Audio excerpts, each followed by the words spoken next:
I asked myself, when was the first time that I actually learned that my father was in Dachau and even heard of the term Kristallnacht? Now, I knew on November 9th of 1965 we had a huge blackout in the northeast of America, and my father was stuck in Manhattan, and we never mentioned anything about, like, oi, the same day as Kristallnacht.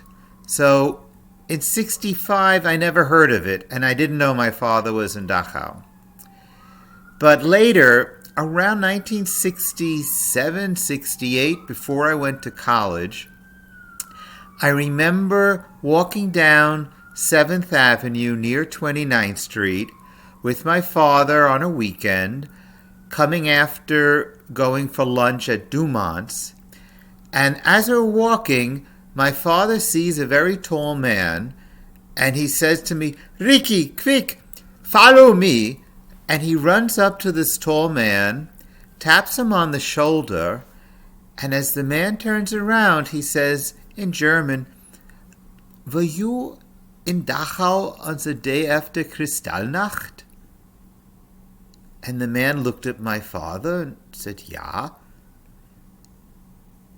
Do you remember the little boy that they put up against the wall to be shot, and then they didn't shoot him and he walked backwards, and then you pulled him behind you, and then the second Gestapo man, a different man going by, didn't realize that this is where the boy was supposed to go?" And the man looks down at my father and says, "Was that you?"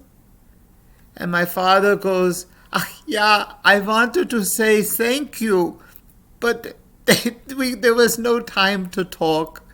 So thank you very much."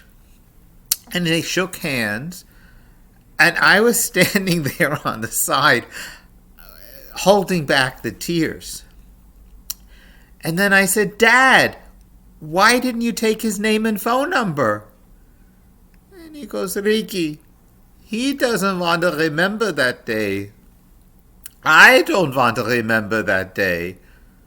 And we're not going to talk about it." And we didn't. And I don't even think my mother knew at that point in time that her husband was in Dachau.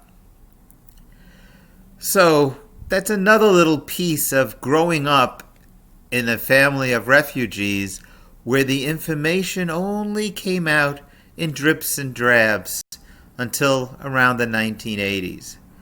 I also want to leave you with another little lesson, maybe not from my father, but from me. It was Germany, with the Jewish taxpayers' money, that built those hundreds of beautiful synagogues under the Kaiser and the Weimar Republic that were destroyed on Kristallnacht. So even though you can feel safe in your home country, it is amazing how quickly things can change. From 1871, Jews were full citizens in Germany. It was not like Jews living in Poland and Russia, etc. And how one demagogic charlatan man could use propaganda and rally and get their country so riled up that within a short period of time you could go from having beautiful synagogues to having Kristallnacht. Also remember, Dr. Magnus Hirschfeld was able to get the Reichstag's law committee to pass the removal of the sodomy laws right before the Nazis came into power, and how quickly, again, in that case for the homosexual community, things went from almost getting rid of the sodomy law to being arrested and sent into concentration camp if they found out you violated paragraph 175. So this is my second installment in these little videos that I'm making since I'm locked up inside during the pandemic. Bye.